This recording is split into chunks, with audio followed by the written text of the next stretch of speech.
Thanks for listening to the Lake Doctor podcast. I'm your host, Susie Light, and I get to share some stories and talk about our beautiful lakes with my friend, Dr. Nate Bosch. Nate, you received your doctorate from the University of Michigan in limnology? Yeah, that's right, Susie. Limnology. It's freshwater aquatic systems, unlike oceanography, which would be saltwater. On this podcast, we're going to dive into some lake science. We're going to meet folks who are passionate about our lakes, just like Susie and I are, and we're going to have some fun together as well. Visit lakes.grace.edu, where you can learn more about the topics in the podcast and support the Lilly Center's work. In today's episode, we have Diane Quance. She's on City Council for the City of Warsaw, and she's going to be talking about stewardship being for everybody around our lakes. We are so excited about today's episode. The doctor is in.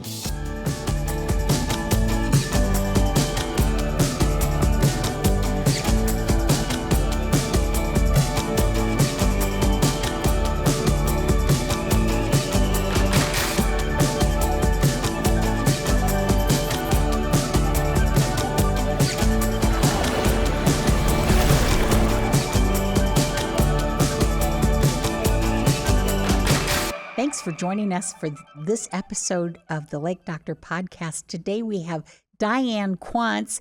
Diane, professional volunteer. There we go. Since you've retired. Yes. Tell us about yourself and the vast experience that you've had as a way of a career.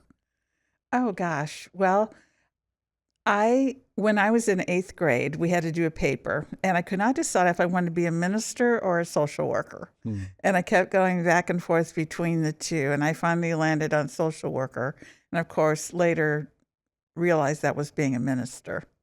And so it was a ministry for most of my life. And so my career's been at Bowen Center as a clinical therapist, clinical social worker, at the Department of Public Welfare as a child welfare caseworker, and then also with the Warsaw Community Schools for 28 years. How did you transition from social worker to guidance counselor?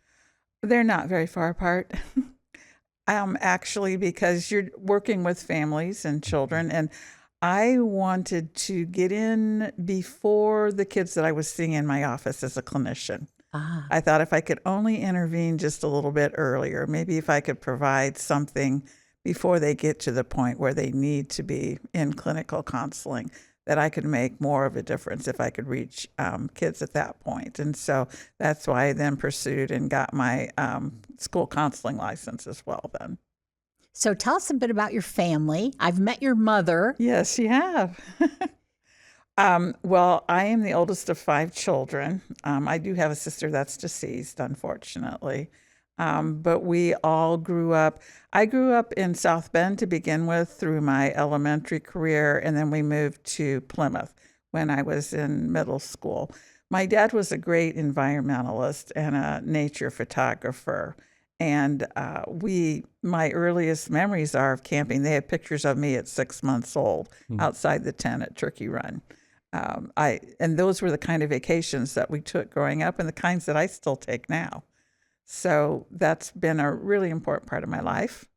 When did your love for lakes start? Ever since I was a little girl, I always wanted to live on a lake. I mean, I would just get so excited. Wherever there was water, wherever we went camping, I was in that water, on that water, looking at that water, interested in where it came from, what it was doing. And then we lived near Lake Michigan in South Bend. It wasn't a very far trip. And so we would go there frequently as a family. And I was just so fascinated. And my whole dream was to live on a lake someday. And I finally, 17 years ago, was able to purchase my home on Little Pike Lake. And it's just been such a blessing. So you have deep water roots. I do. There's Nice, something within Susie. my Wow. spirit that just draws me to water. You know, I know they ask those questions sometimes. Are you drawn to mountains? Are you drawn to oceans? I'm actually drawn to fresh water. Cool. Rivers, lakes. And one of the things that you have done on your home, at your home in Pike Lake, is paid attention to your shoreline. So when I was saying deep water roots, I was thinking about your native shoreline. plants. Yes. Yeah. Tell us about that. Well, so let's see. I think it's been 6 years ago now.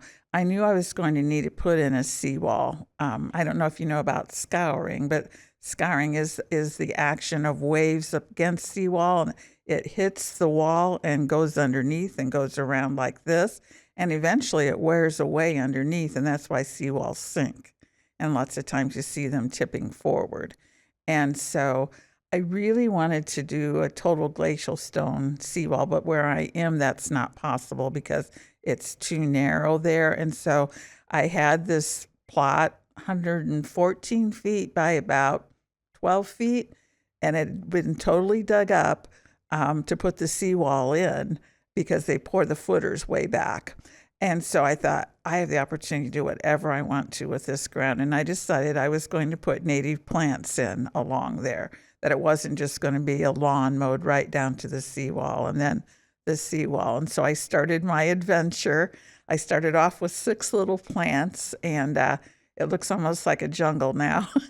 It's just really dense. So I'm guessing that helped keep the geese population down. I have no geese at all. Yeah. And if you look at my seawall, there's no duck droppings on it.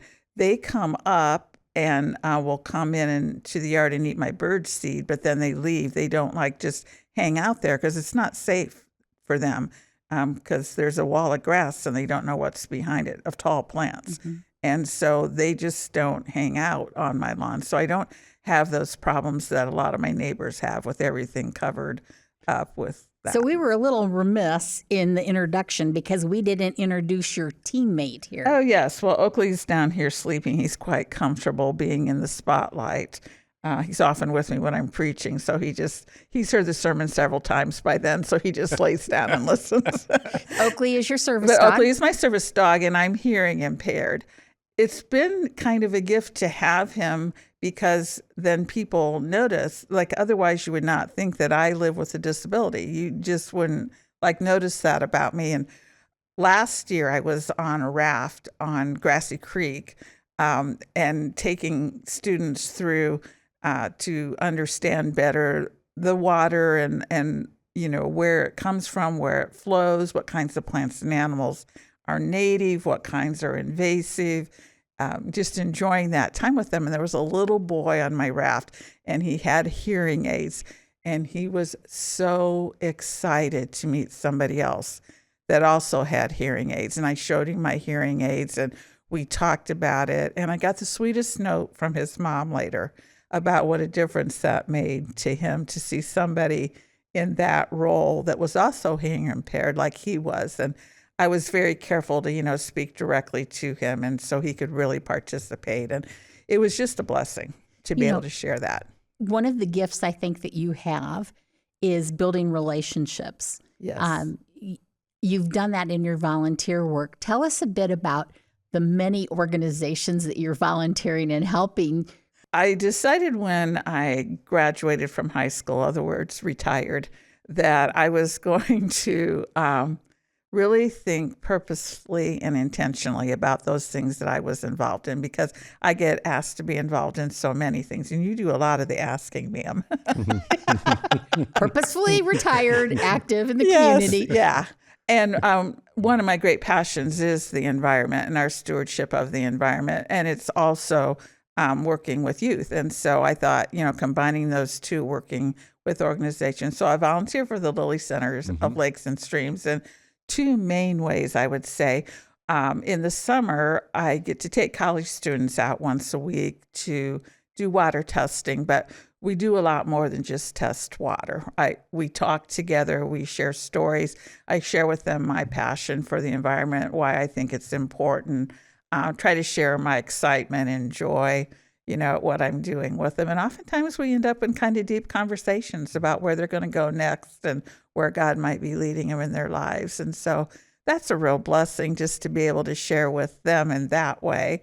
And then I also volunteer in the K through 12 ed. So I was the very first volunteer I believe you had outside of the organization to work in that area. And we were actually working on curriculum then, writing some curriculum. Early on, just getting things up off the ground. Yeah. And my interest was in bringing students up to be good environmental citizens. I think that's a classification of citizenship. and that it's really important for anybody that lives in this community to be a good environmental citizen. And what better place to start, than with young minds. And so we were really trying to work that in along with the science objectives that they have to meet so that we could help teachers meet their criteria that they have to teach in our lessons, and then also just talk to the kids about good environmental stewardship. And so I started off writing curriculum, and now I volunteer actually getting to put that curriculum into place. And then at the same time, we're mentoring students from the education department. I saw you had Dr. Rachel Hoffert on here. Mm-hmm. And so we are modeling for them, how do you work with a group of students? How do you deal with some of the outlying students? How do you, recently I did one with a student that was bilingual, and then we had the bilingual school from Leesburg there. And so I was modeling for her how you work in vocabulary and teach things in 2 different languages and still keep a group of people involved and things like that. So I get to do a lot of neat things there too. So not only do I get to work with the younger students, but I get to work with those students at Grace that are going to then go on and influence other students. Well, we're so appreciative for your help in thanks. those different ways. Those education programs have really grown over time. Yes. And so this past school year, over 12,000 K-12 interactions for the first time. And as you know, the Governor's Award for the top environmental education program in the whole state a few years back as being an award recipient. And a lot of that is due to you and our other volunteers and great staff members as well. But thank you for your help with that. And then the other organization that I spend a lot of my volunteer time with is the Watershed Foundation. And I'm on the board there. And then I'm also on the project management committee. And so I am a social scientist by nature, okay? I mean, that's my training. And it fits into environmental science very well because in social science, you work on systems theory.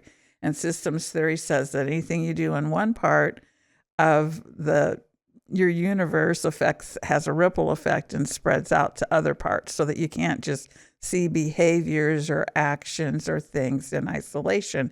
And it's the same way, with environmental science. And so when I first started out, I didn't know what a limnologist was. I didn't even know how to say it.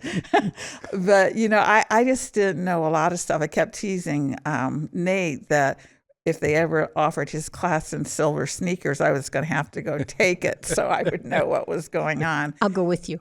Yeah, there we go. And now I can talk about all kinds of things like grassy waterways and wasp cobs and blind inlets and things like that I now understand that contribute to our environment. And so I've learned as I've gone, and I think I'm a lifelong learner, I'll confess.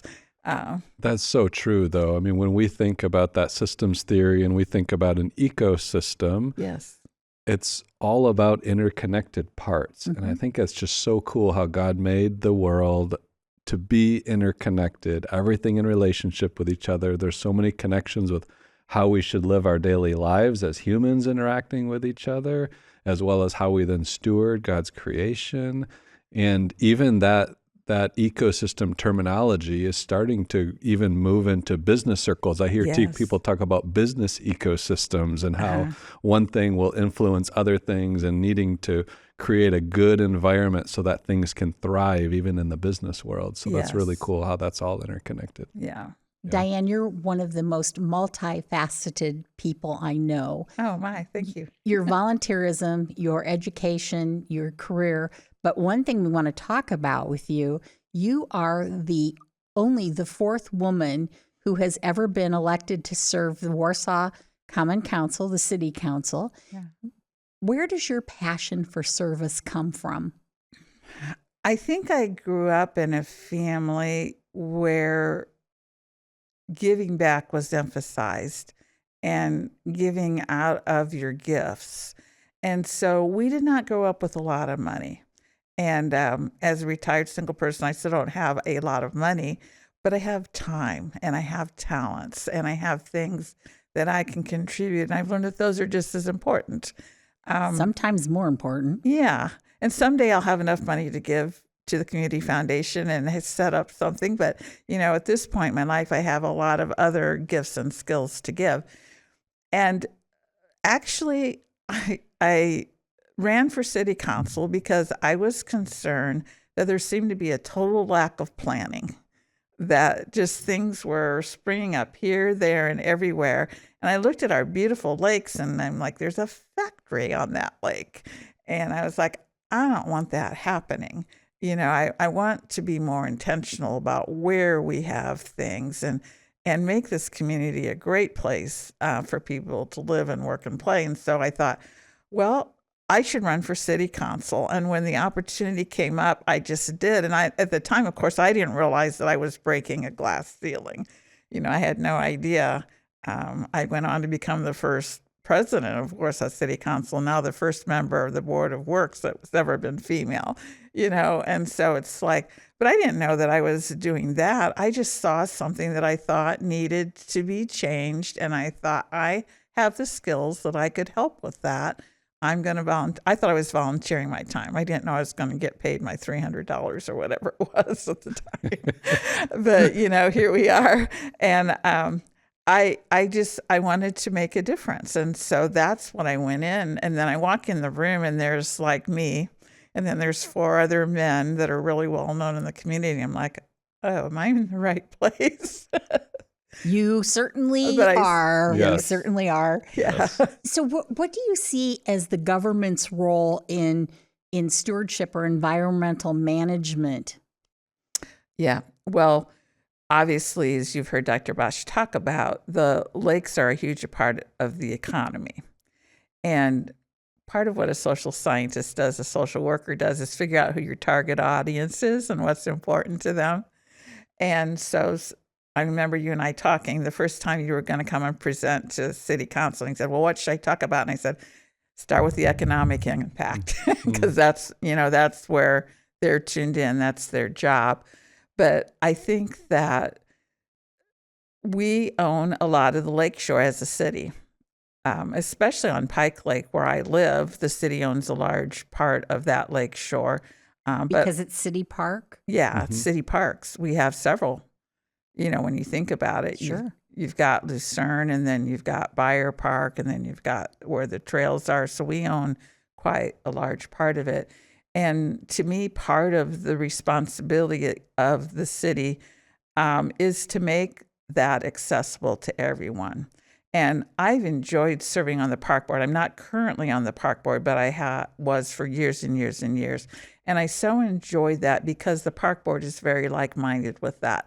They really resisted development and putting buildings along the lake and things like that. They said, no, this is so every kid that wants to ride their bike down to the lake and come and enjoy the lake in the city of Warsaw can do that. And we need to keep that open. We need to keep that available to people. And so I think part of city government's responsibility, our particular city, is to take good care to be good stewards of that shoreline that we have. But I also think like countywide, we have responsibilities. We're a great agricultural county. And I have found in working with the agricultural community through the Watershed Foundation that the majority of them want to do a good job of stewardship, but they just didn't know how. And they didn't think about the fact that allowing their runoff from their fields to go right into the ditches are going to eventually end up into our lakes and streams. But also they're losing a lot of money. Again, back to the economics. Mm-hmm. If their good topsoil and their, fertilizing everything runs off every spring, they're losing a lot of money. And so now we have a larger percentage of our county in cover crops, and you can see the difference. You can see with the kind of weather we've had recently, who can get in their farms in the spring, and it's those people that have the cover crops on them, that have the deep roots again, that are there. So I think that's part of government responsibility, is to take care of those things. I also think the government needs to be a good model to its citizenship and how they manage things. And so, I'm thrilled with the shoreline restoration projects. And I know some of people listening may not really understand what those are, because a couple of them are in their first few years and they look like weeds along the lake. It looks like we're not taking care of the shoreline anymore because we planted some of those native plants, and it takes 3 to 5 years for them to really take hold and for it to look nice. But they're so important. They're stopping erosion. They're stopping pollution into the lake. I think the fishermen are beginning to enjoy it because they're seeing that, oh, there's more fish here because the lake is more healthy. The fish want to live in a place where they feel protected. Yeah, let's dig into some of those things a little bit. So let's think about probably the first restoration, and we at the Lilly Center have been working with Parks Department all along the way as these ideas have come up, and we've refined them, and then you guys have installed those. So Pike Lake, Lucerne Park, probably the first one. Yes. And I can remember eroding shoreline, constantly moving back. The city was losing property every year. Mm-hmm. And you had, we would bring fourth graders out there for our Lake Adventure Day every year, and you were involved in going fishing. I think we caught maybe 3 fish in 10 years. Right. And then the restoration came in, and so we've got, you're right, the first couple years, it looks kind of weedy. It's a little hard to kind of imagine what the eventual thing is going to look like. The native plants are competing with non-native plants for who's going to dominate this area, and we have to kind of help along the native plants get established. But those native plants are helping with nutrients, with nitrogen and phosphorus that are making their way towards the lake. The native plants intercept those, keep that from going in the lake, so we have less weeds and algae out there. And then in that nearshore area where we used to have eroding banks and we had a lot of siltation and things there, not a lot of plant cover out there, now we start to get the banks so that they're stable, they're not eroding, beautiful plants along there. Some of the plants are kind of hanging over the edge a little bit. There's some shaded areas for fish habitat. There's also then lily pads and other sorts of plants start to grow out in front of those areas that used to be eroding, further holding the bank in place, but also providing more habitat. Now when we bring our youngsters out there for Lake Adventure Day, there's lots more fish that are caught, also some more snags on some of those lily pads and things, but the fish are healthier. It's a more beautiful shoreline than it was before. And that same thing has been replicated around Center Lake, over by the swimming area on Pike Lake, and really a wonderful example of good stewardship.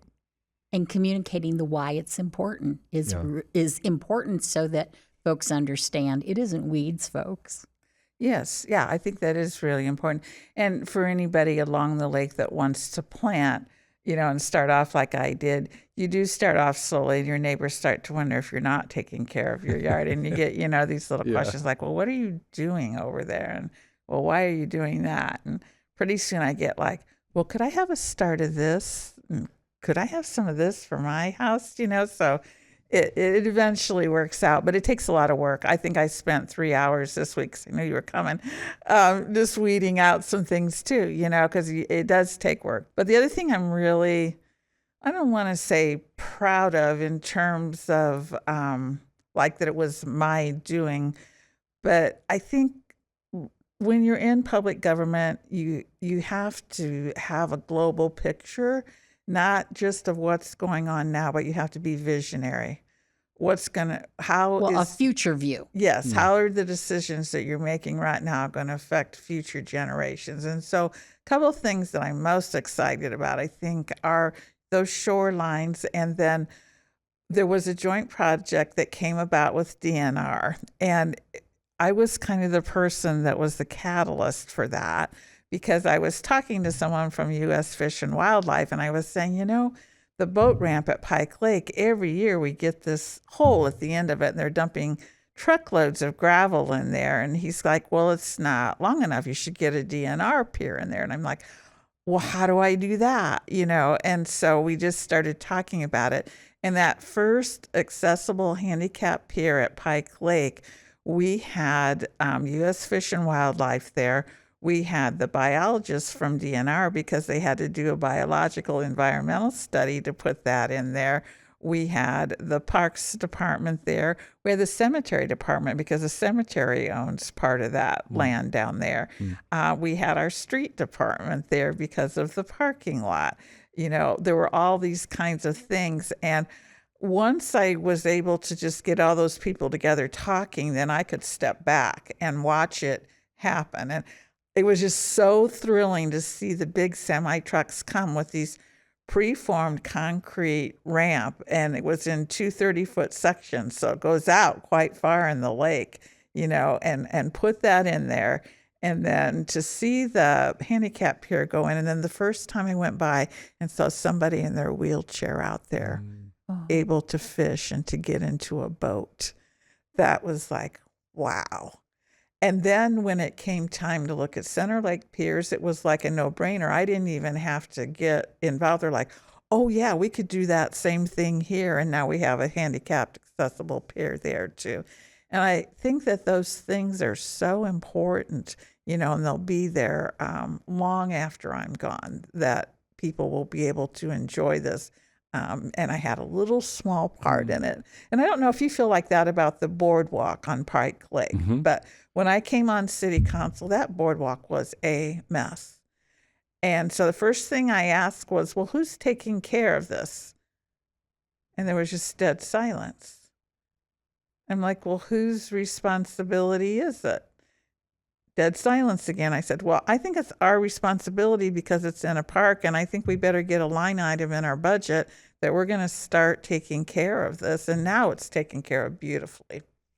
And then you guys came in and put your signs. Have you talked about that before on this? No, so we came in alongside with Soil and Water Conservation District because they had originally put the signs in. Yes. And so we talked to them about doing an update to those, bringing more scientific information into the signs and more interesting graphics into the signs, kind of updating the look of those and making it that much a better user experience for people that are on the Byron Brady Trail. And you're right, the signage along with the upkeep of the actual physical boardwalk itself now makes it that much better for users who walk along there. And it's a beautiful part of our community. Yes. And because it's accessible, it can be enjoyed by everybody, which is amazing. Well, and then I knew Joy Losey from KCH, and when they were getting ready to do their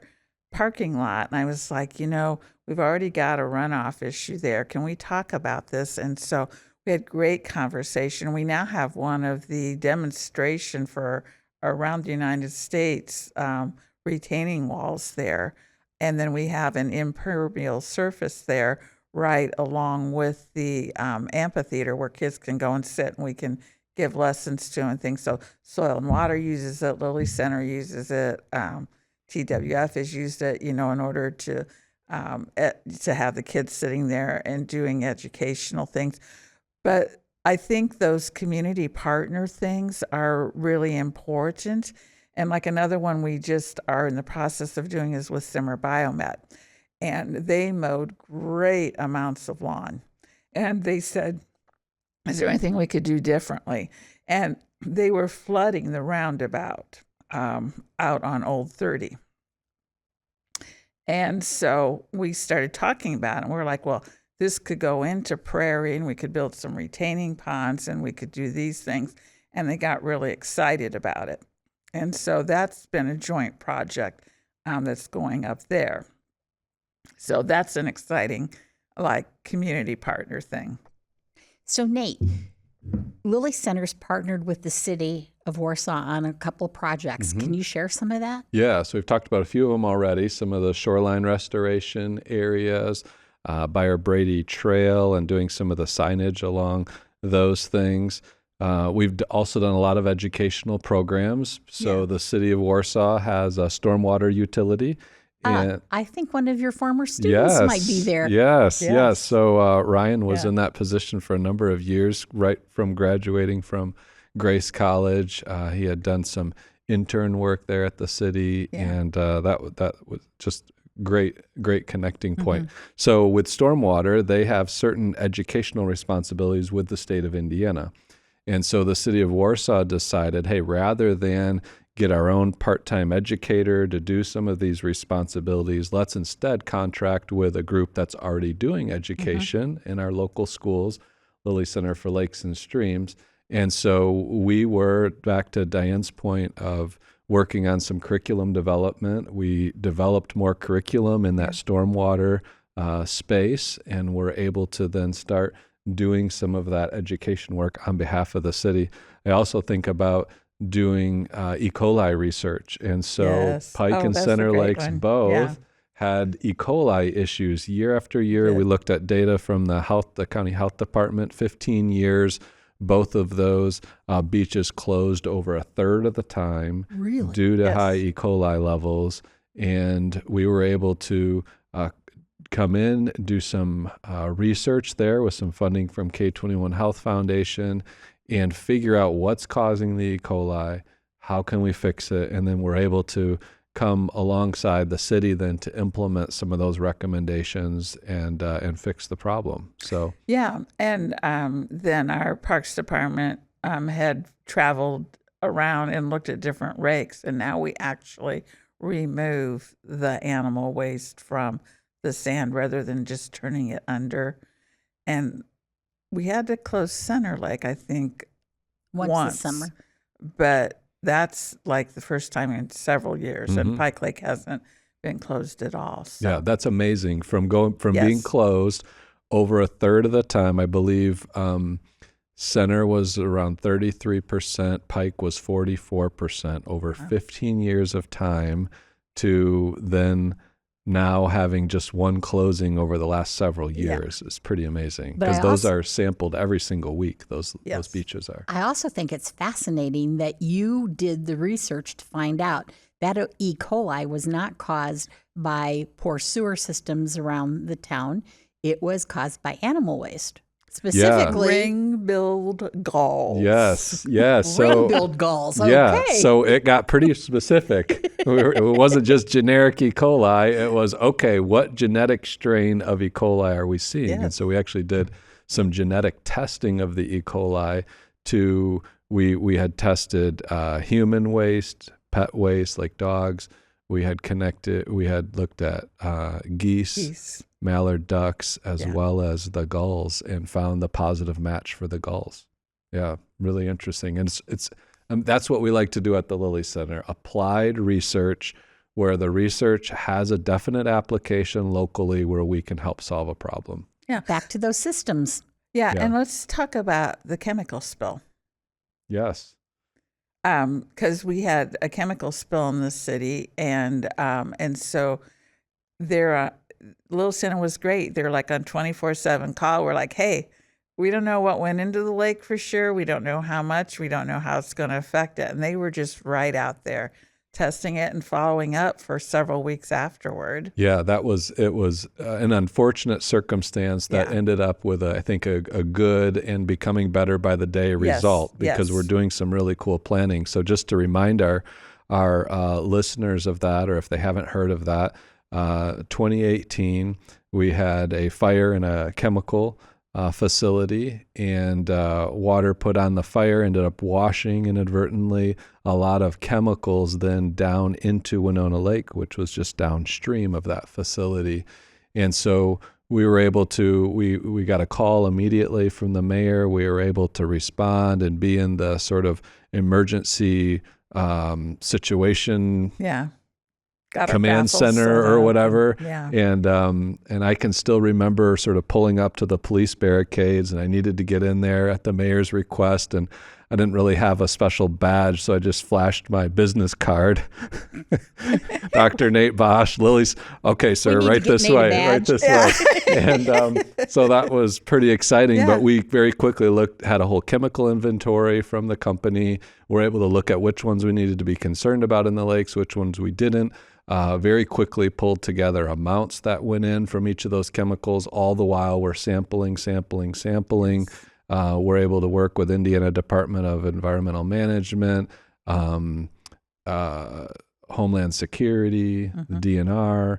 They were using our data as they were considering what the impacts could be, and we continued then sampling week after week, even after those state agencies moved back to their respective places. And then we started the hard work of how do we make sure this doesn't happen again? Ever again. Yeah. And so we sat down with City of Warsaw folks, Town of Winona Lake folks, Lake Association folks, and the industry representatives themselves.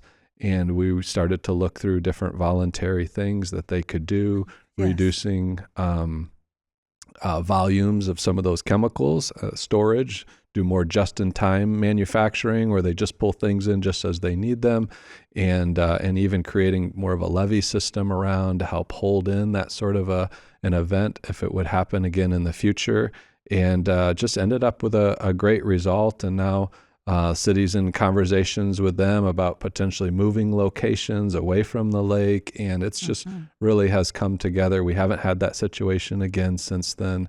And another good example of the city working with the Lilly Center for a good result. Yeah, and when you think about it, all those system partners coming together in cooperation to make it safer for our citizens. Back to what is government's role, very much that.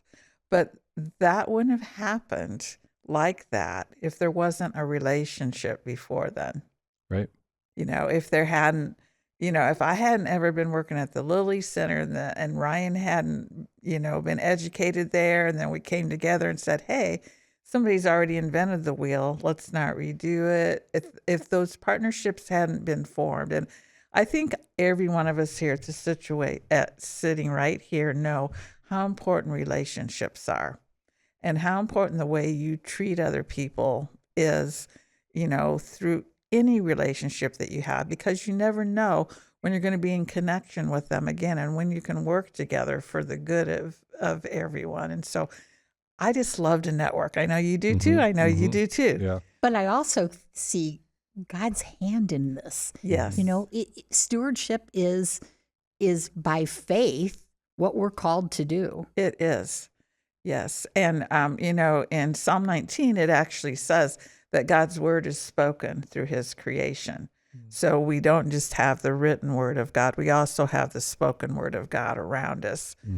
Here we get to live in a place where that's really obvious. But you mentioned earlier so many things that you can learn from nature.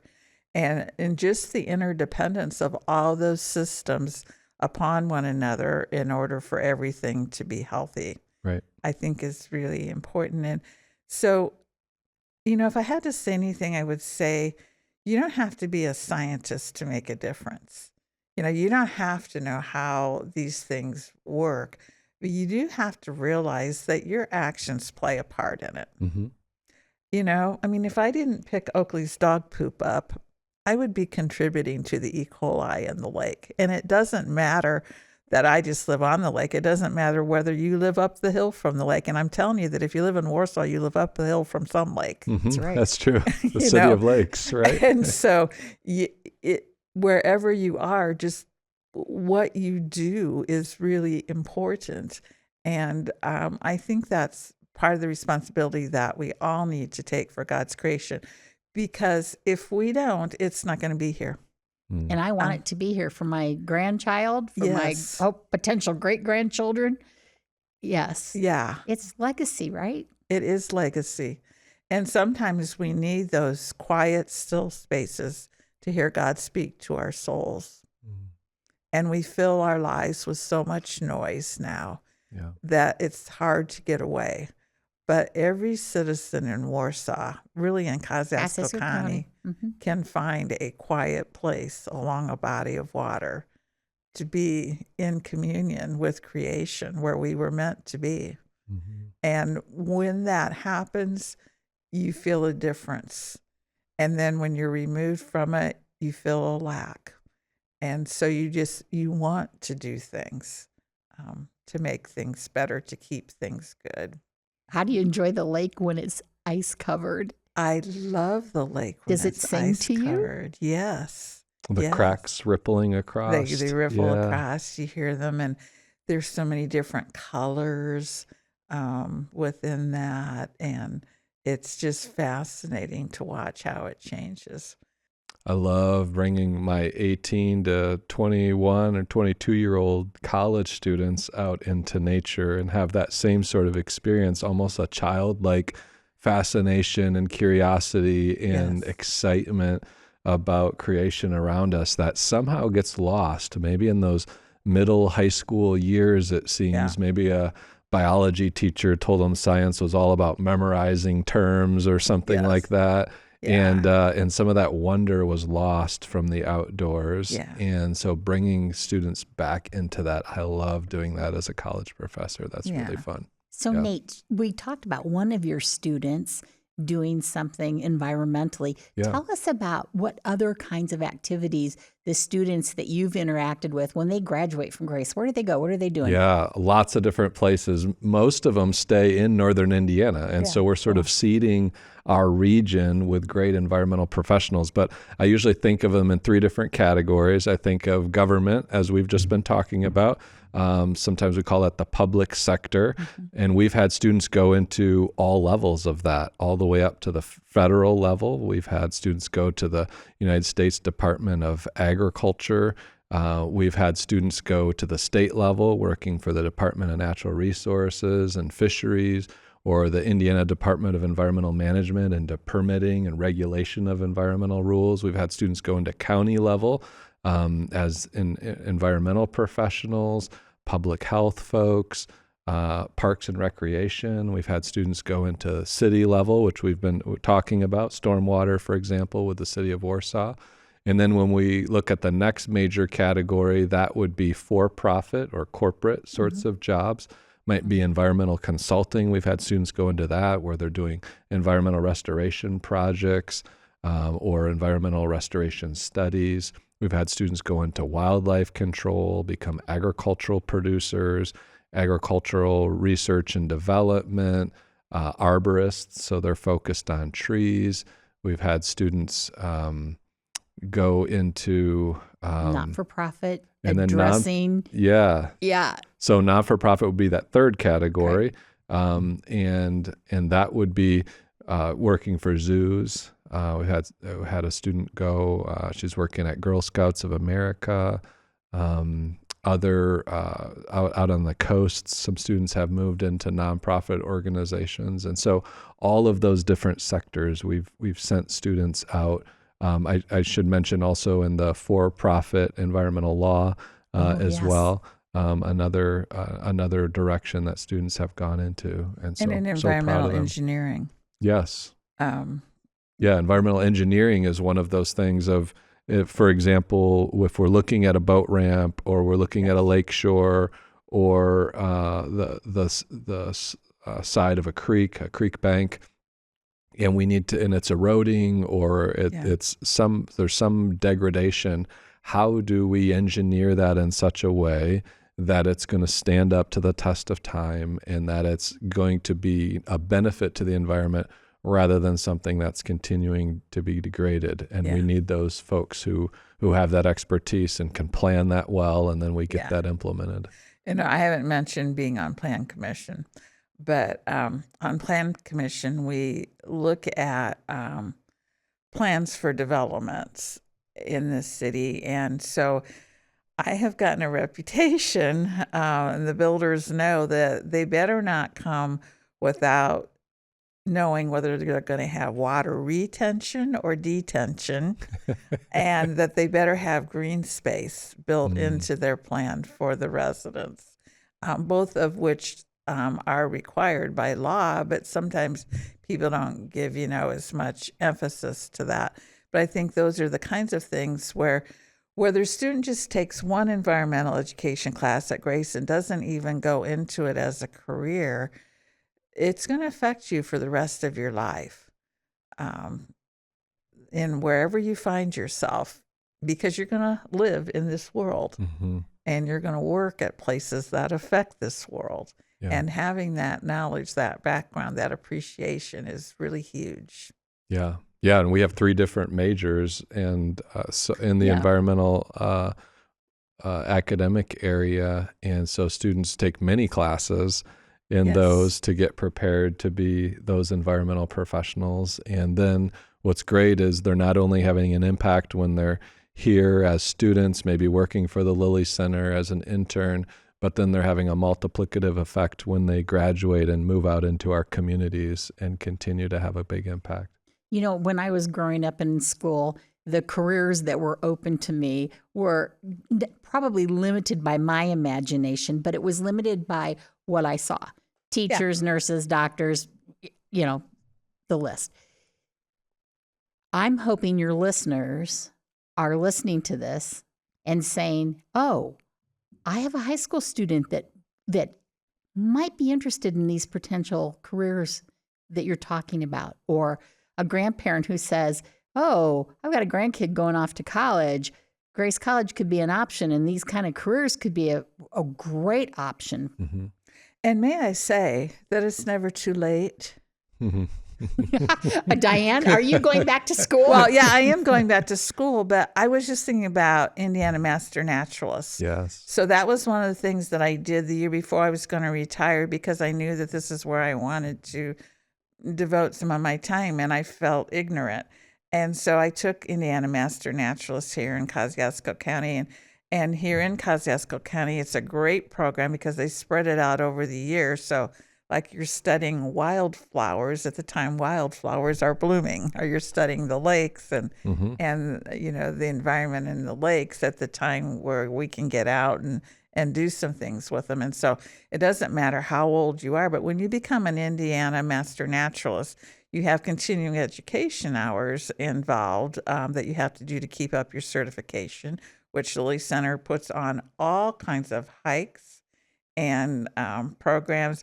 I didn't know that you were so great at identifying trees in the middle of the winter until I went on one of your hikes, and I was so impressed. I went That on was a a hike. skill I learned in graduate school. Was there? Yeah. 200-300 trees identified by fruit or bark or twig or leaf. Yes. So Okay, I'm going to sign up for that one. Silhouette, yeah. But you also put in volunteer hours every year. mm-hmm.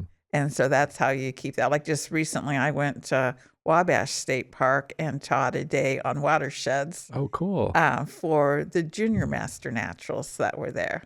And we actually had 3 students driving all the way over from Warsaw in order to take that class. So I made a connection with one of them who's interested in environmental science, and told her all cool. about Grace, you know, and their program. And so, but it was just fun. But you're never too old to learn.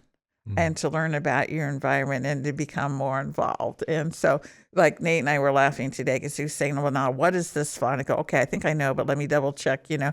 But like he can identify a tree in a snap, and I'm better at the flowers and wildflowers, you know, because we each have like different interests. And then I have a friend over on the other side of the lake that has identified 400 species of birds on the Pike Lake boardwalk. Because we have a lot of migrating birds that come through there as well. That's So amazing. just thinking about the riches that we have there. Yes. Yes. Is Aggie. And so, you know, no matter how many people, you know, how old you are, you can still learn. And so never think it's too late, because it's not. Diane, I am so very appreciative of the giftedness that you bring to our community. And now, see, Nate, I told you, Diane is the most multifaceted person I know, and I love it. Thank you for sharing your time today and being part of our podcast. You're welcome. It was a privilege, and get to spend time with 2 of my favorite people, so that's always a benefit. Well, thank you. Thanks for listening to this episode of the Lake Doctor Podcast. Join us next time. It's bound to be fun. Listening to this podcast is the first step to making your lake cleaner and healthier. Visit lakes.grace.edu for more information about our applied research and discover some tangible ways you can make a difference on your lake. We'll see you next time. The doctor is in.